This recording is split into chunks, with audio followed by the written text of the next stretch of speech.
Destiny swap rituals. 3 things you need to understand.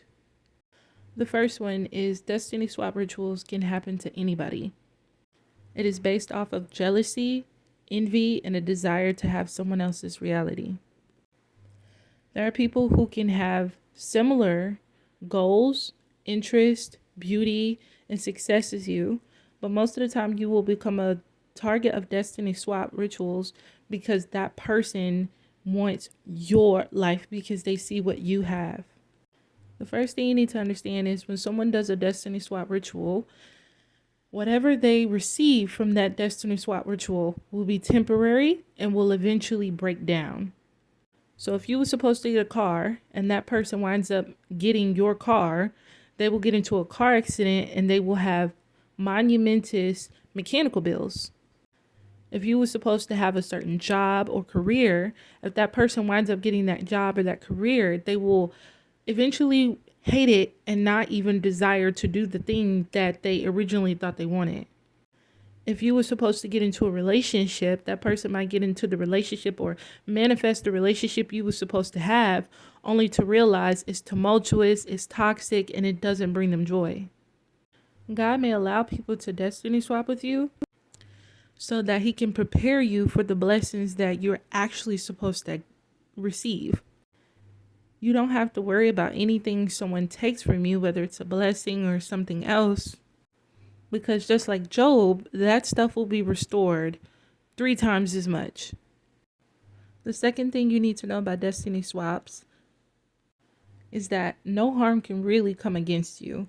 Anything that is happening to you is more likely just God's testing for you so that you can become the person that actually deserves and is actually prepared for the blessings you're going to receive.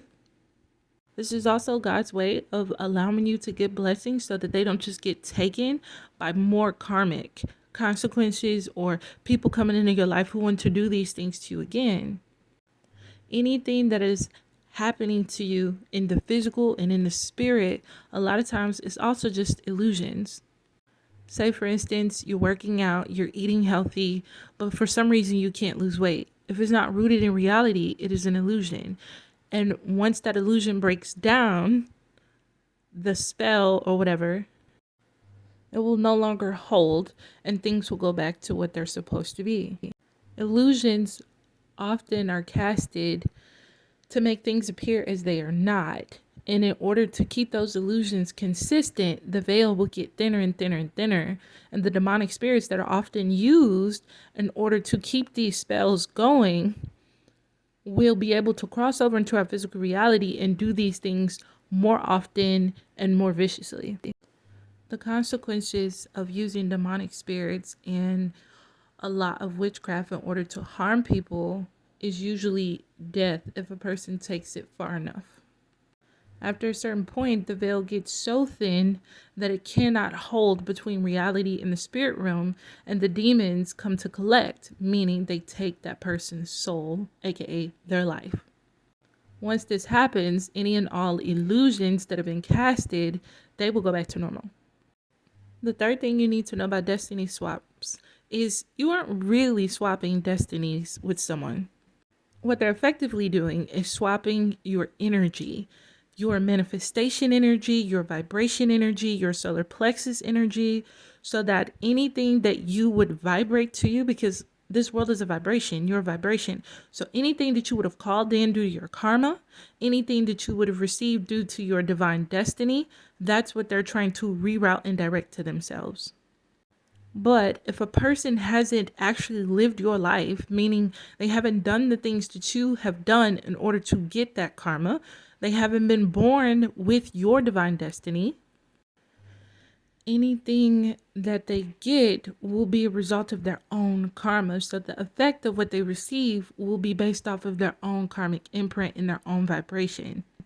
Your destiny is technically formed with every choice and decision that you make. Yes, we can manipulate people's destinies.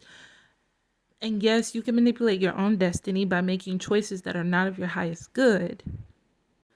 But it is to be assumed that God will give us all a high vibrational destiny if we so choose to live it. Because we live in a world of duality, you could choose to be your highest vibrating self or your lowest vibrating self. So technically, you would have two destinies, one where you're living in your lowest form and one where you're living in your highest form. If someone with a low vibration, someone who has not done the work, someone who is not healed, someone who is not in a good path, someone who has a lot of negative karma tries to destiny swap with you, or basically steal your energy, steal what is coming for you, steal your karmic imprint, they will only manifest it using their own energy.